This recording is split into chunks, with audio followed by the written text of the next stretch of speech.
Hello and welcome to yet another Madaxeman podcast. This one is another one recorded on the road, quite literally this time in the car coming back from the campaign competition. In it, me, Aussie Simon and Dave talk about ADLG army lists, how they work, how they might work in the future, and also some other rubbish as we start to ramble as the car gets close to home. Right, so we're in traffic on the M1, heading back from campaign in Milton Keynes, and I'm here as usual with Aussie Simon. G'day. And Dave. And we thought we'd just talk about army selection in ADLG for campaign, because I'm playing the 28mm period. Simon, you're in the 28mm period, but Dave, you're in the much more complicated Roman and classical period for 15mm. And also, I have a suspicion that you've actually given this some thought, whereas we may not have given it any thought by basically using the figures we have. Yeah, shiny new toy. 25mm is open, is it? No, 25mm is medieval. Oh, right, okay. High medieval. So Dave, what have you got to choose from, and what are you thinking about? Well, silence is good on podcasts. Fairly undecided. Yep. My inkling is, in terms of a game-winning, competition-winning instinct, is to go with what I usually go with, which is going to be a little bit dull, which is Alexander, and to throw in, because it's 300 points, it's a lot bigger than normal, and I'll probably take an Indian ally, which will give me, because everybody seems to be going with elephants, and that'll give me the superior elite elephants. Okay, so you then get the 4th general. Yeah. An extra command, so you might as well use it for an ally. That being the logic. And then chuck in seat elephants and medium foot in one command, and then have heavy cavalry elite, pike, and a command of Alexandrian troops, which is sort of designed to take on elephants. So have javelinmen and elite javelin light foot.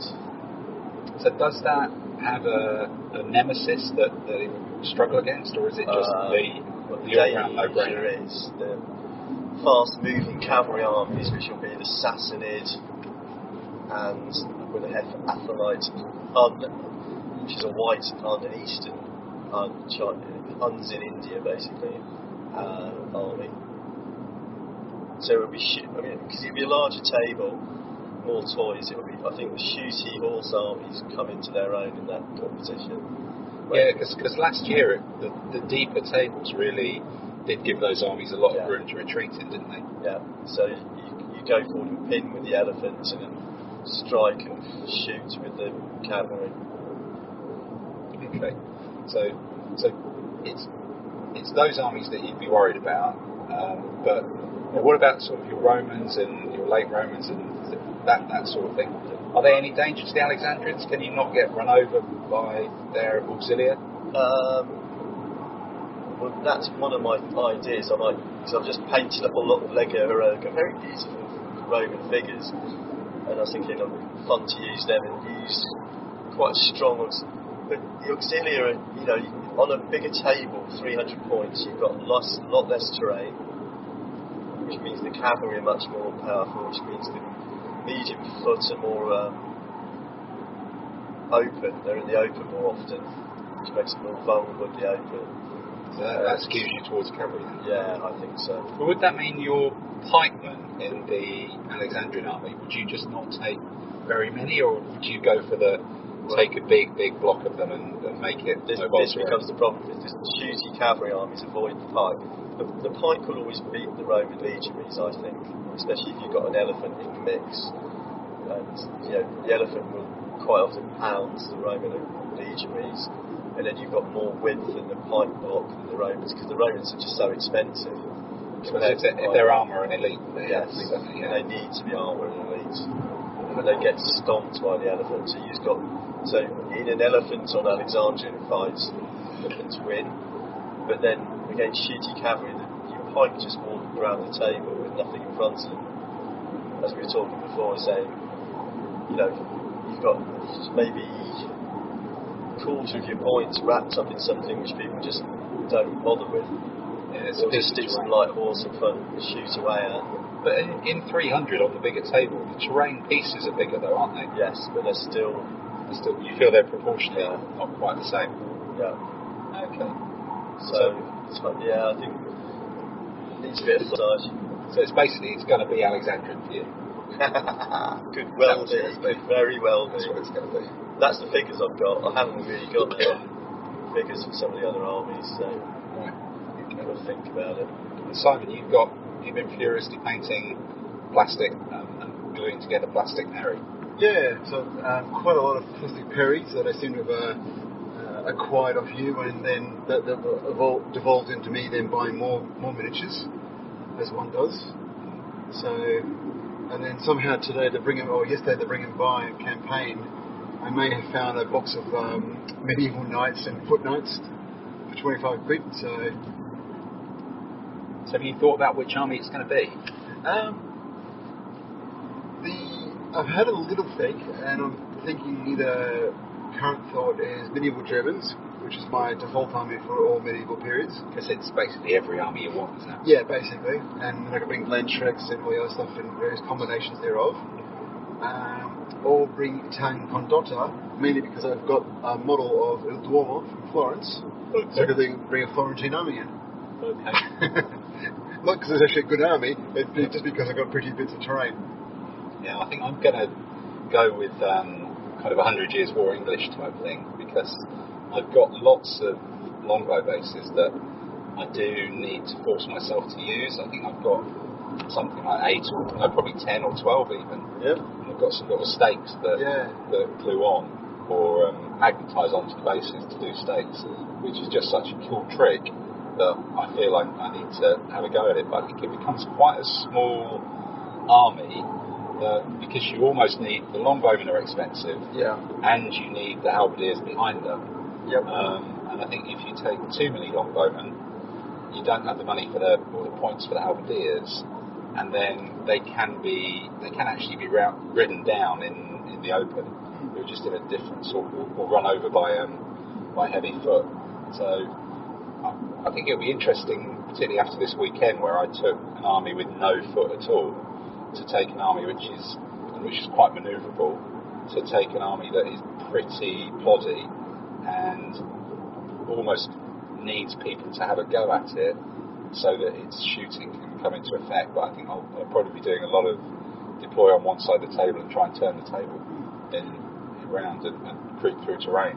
But in 25mm we won't be seeing the flanks as much, I'm guessing, not that I've played it yet, compared to a 15mm game, so...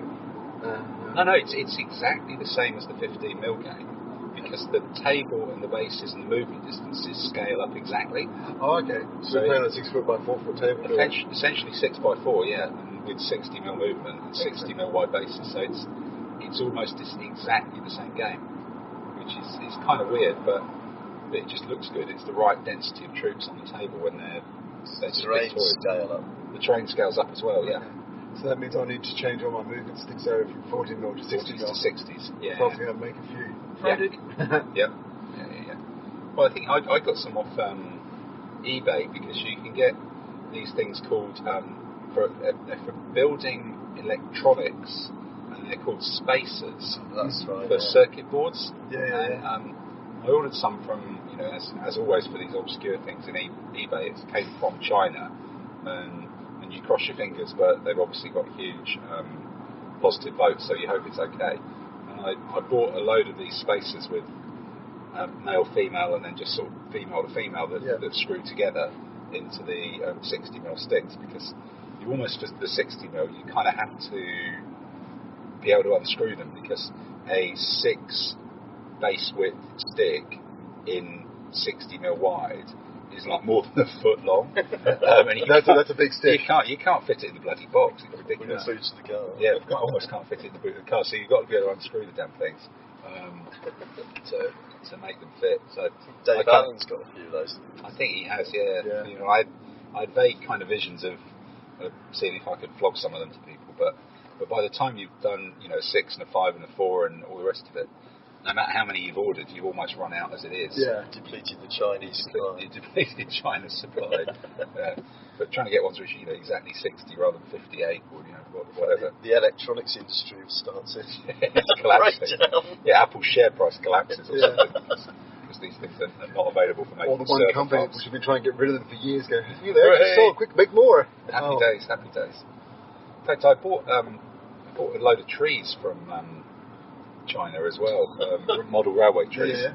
And they're good. They were super cheap, but I think the foliage comes off them a bit. It's all plasticky foliage and it looks decent, but I can just see them going bald in a few years as they sit in the box. They have their own autumn. Yeah, they will have their own autumn arrives. Yeah, as autumn arrives. Yeah, I've got some scenic based. In fact, I've got some 25mm scale terrain for Art to the Gare now that I've made, and actually you can see some of these trees as well. So I'm going to have to deploy forests, I think. Yeah. Well, it's very, very, very English, Longbowman forest. Yeah, I'm not sure about. Have you got a little Robin Hood? I should do actually. Yeah. Well, I got this thing from Warbases that's it's a wooden, and it's 2 layers of MDF, so it's pretty much the right size for a terrain piece in ADLG 25mm, and then you can specify how many circles you want cut out of the top layer. Yep. So you pick a number and they drill circles through it. So then you buy the wooden discs, and I've glued my trees to these wooden discs so that I can replace them. So I can use the same thing for a winter one forest with snow-covered trees, or a normal forest with green, and then when all the leaves fall off, because I bought cheap stuff, I'll be able to have a autumn forest, and then you can. Some of them I've just put stones and things on so that you can have a slightly more open woodland, or maybe treat it as a piece of rough going or something. Plus, they pack it away quite nicely. And it packs away quite nicely because it's actually very flat. I like that idea.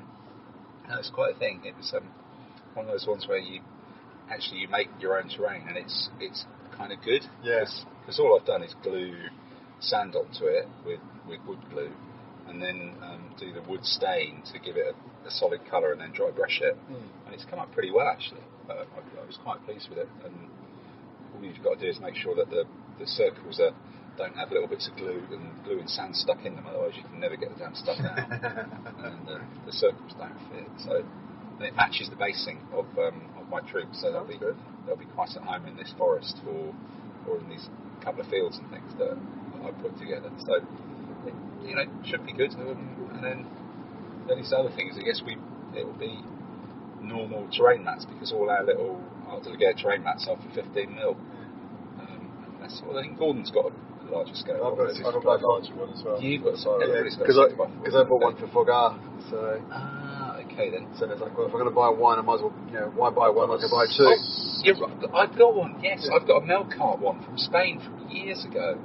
It's a bit lighter than the ones we've got at the moment from whoever we get them from. But actually, I do have a cloth. That's good. So that's good. Deep Cut Studios. Is yours from Deep Cut? I bought mine from Deep Cut. Yeah. Is it really Deep Cut? Yeah. They would do the official one, the officially sized the ADLG ones that we've got, the 15mm, we did a custom order to Deep Cut Studio. Is it Deep Cut? Yes. Yeah. That's the one who sell it off a roll, isn't it? Yeah. Yeah. Because I got mine from a company that devises last year. I'm not sure. I thought Deep Cut's from that one from Lithuania. Lithuania, yeah. Okay. So, they're absolute. The default size is 3 foot, 4 foot, and 6 foot. Yep. But you can do a custom one, and they just slot it in when they're doing a big cut. Okay. They don't charge you any extra for it. Right. You've got to wait an extra few weeks. So we ordered over Christmas and it arrives in January. So. Okay. Right. And they're really nice quality. Yeah. And they also can go in the washing machine. So when you spill a pint on it, you don't cry. All right. Okay. Yeah. So I guess you could see at Salute the Deep Cut people were just absolutely mobbed. It's become the thing, hasn't it? Buying terrain cloths is like the thing, because somebody must have just found a way of making them. Yeah. Or printing them. Maybe there's been some advancement in digital printing on fabric or something. I think so, because I remember back in the day when you used to see them for some of those boutique box games, when you get like a small mat, they tend to put the price point up to some real exorbitant price point. Yep. Now they're expensive, so it's like 40 to 50 quid for a 6 foot by 4 foot. But you think if you play that, use that for a year or two, it's a couple of quid per game. That's true. And it does look a lot nicer. Yeah. And you can get some really nice combinations. Like I've seen, I like a lot of sci-fi, so they've had lots of space ones, lots of city ones. You can get Stalingrad and all those other ones, so you can get that underlying bit of terrain just to look a little bit nicer then, especially in MDF, big thing of MDF which we all have. Yeah, that big MDF world. So I guess the big question with those mats, but I think we all have got a common view on it, is that the mouse mat rollout vinyl ones sound like a really, really clever idea until you realise you're basically carrying a man-portable anti-tank weapon with you to the club or to every competition. Yeah, they're a beautiful mat. But when you're carrying a 6 foot long mat that can't be folded up, unless you've got a car. But even with a car, you are slinging. It's something else to carry over your shoulder, as well as your bag and your rules and your book and your sweat and your packed lunch and all the rest of the rubbish than anything you'd buy. So I think I really was very tempted by mouse mat stuff, and I've got a couple of vinyl ones in 3x3 from Malifaux. Yeah. But they're nice and really nice, but just having that bloody tube just makes it impossible. Yeah. Certainly if you game at a club after work, you do not want to be carrying something that obviously says toy soldiers with you, and carrying a poster tube that's 3 foot long into work is guaranteed to make people go, what's that? What are you doing? Yeah. Oh, right, okay. Which is not ideal. So I suspect all across the country there are in wargaming rooms cardboard tubes with vinyl mats from people who used them. Used them 2 or 3 times and then gone, actually, I need to get this in the fabric. I need to get this in cloth. I know at least one guy in our club who's bought, Jeff, he bought a 6 foot by 4 foot one, and he drives to the club, and he says it's absolutely horrible because it's his mouse mat material. Yeah, he bought a mouse mat one. Right. And he just said because it's basically taller than he is. So. And he's got a little convertible car. Yeah, tiny little thing. So. And I think he carried it one time, or somebody bought theirs by tube. They said it was a nightmare trying to get through central London at peak hour with a tube, 6 foot long cigar tube. Yeah. So that's the learning lesson. Yeah. Cloth is still better. Cloth is really good. The cloth's like just an A4 2-inch deep. Yeah, if that's tiny. And also it's nice that it can often fold into your miniature carrying cases, so you put on top of your miniature and holds them down so they don't move. Unless they're bike, then you're in trouble. Yeah, actually I've got a snowy cloth one for one of my Malifaux sort of terrain setups, 3x3, and that's in almost a felt material, so it's really soft, and so I can fold it up and actually pack the box of terrain around it into a shoebox, and then you just got one thing that is all of that thematic terrain, and it just works very, very well.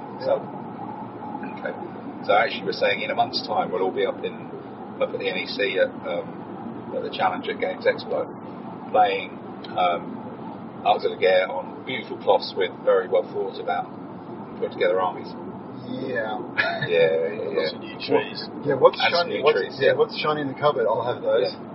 I suppose there is a risk that my trees end up being the most impressive thing of the achievement, particularly after this weekend when, if I look back, I think I won 2 games out of 7 and drew, a losing draw in 1, so that's 3, so I must have lost 4 out of 7 and still managed to sneak away with a top quality trophy, which is good.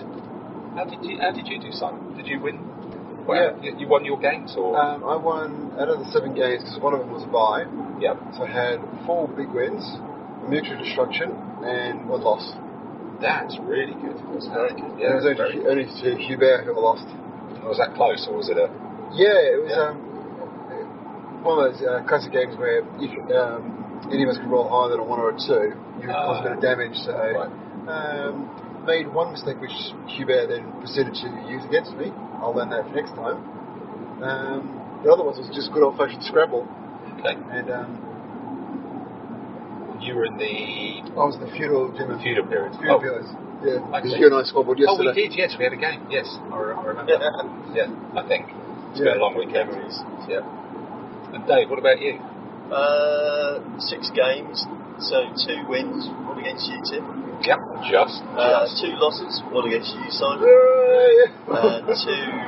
draws, 1 which was really getting away with murder because I was 1 or 2 points off losing. Okay. 1 game which just didn't really happen. It was so slow too. But I think that draw, I think I would have won with another 15 minutes. Okay. I think I was very unlucky against Simon. Very unlucky. And I think I was actually fairly unlucky against you, but really. Yeah, I think it's almost... in different tugs these days. Yeah, because I was using the not feudal German. Yes. Yeah. And it kind of was like I played 6 games against almost exactly the same army. There was very few varieties in composition because that was the choice. So yeah, the period theming out of the 6 or 7 viable armies, or the 6 or 7 armies that we were given to play with, 3 were useless. Everybody obviously went no. Like the communal Italian army, which I wanted to bring in just because it'd be it's an army I like, but looked at the period and went, I'm going to get torn to pieces. yeah, you just needed to be able to deal with superior knights, and that's just ordinary knights. Ordinary knights and ordinary spear. That was your 2 choices. Yeah. Even Italian gets some. They get a few guys. There was nothing else in the army to actually give it any zing to it. It was just quite a vanilla army. Yeah, I was surprised there weren't more Korean Italian. Yeah. What was interesting, because this is the first time I've used some of the 2-headed heavy weapon guys. In the medieval period, they can really make a big difference for a troop type. Because when you've got the big line, a proper line of spear and all that coming up to a fight, because if they draw, those 2-headed weapons, they get a +1. Yeah. I managed to punch through a couple of very large holes. Just evens. We all have a fight, draw, I win. Yeah. And once you get the speed down 1 or 2, I was able to knocking them out. Yeah. Punch them through, and they did far more damage than my pike or spear. So yeah, well, last year, 25 mil, I might bring more of those in. I can now see how they work.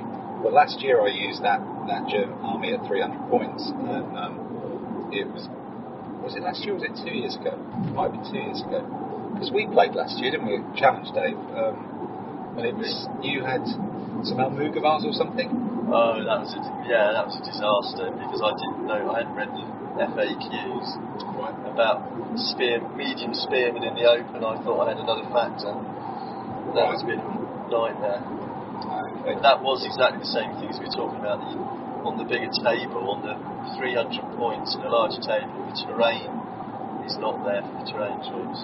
Did I do a flank march against you in that game? You did. It came on really early. Which I thought were on a even point, they're actually down one. Yeah, it's the clever medium. And they just got rolled over. Yeah. So what was the FAQ for that? I missed that one. So medium spear, you would think their spear 1 point and impact against mounted for being charged. Yep. But they don't get their. They don't cancel the mounted impact of it. That's right. They don't cancel mounted impact. So. Oh. It's not evens though, is it?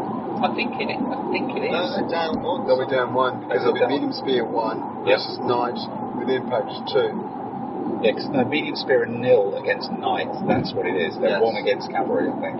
Yeah. Ah, okay. So they start on, I think, 0 against knights. So, but it is a strange one. So the knights do better than them. Yes. In fact, I was which I think is a bit unfair actually. I'm not sure that's. I can see why they've done it. It makes heavy spear much better against knights, but medium spear are good in the early period. Yes.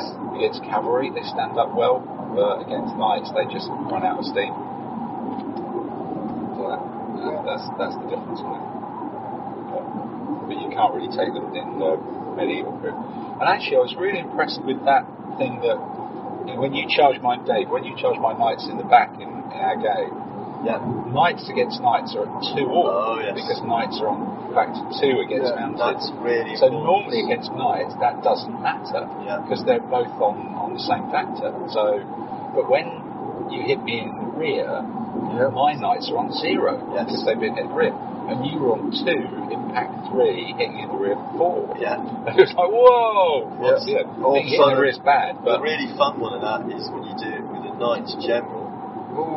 And so when you're playing against people who've got impetuous knights and things and have to go sailing past you, they have to move on 1 because they're impetuous. And your knight general turns on the flank, so you're 2 for knights, 3 for impact, 4 for flank, 5 for general. Plus 5. This is going to hurt. That's going to sort out the memory for the boys, isn't it? Yeah. That is just so. Yeah, no, that was quite frightening. Good. Okay. Well, I think we've covered a fair bit there. As we're approaching the M25, so that's probably a good time to attempt to stop. So, until the next car trip podcast, good evening. See you, mate. Bye.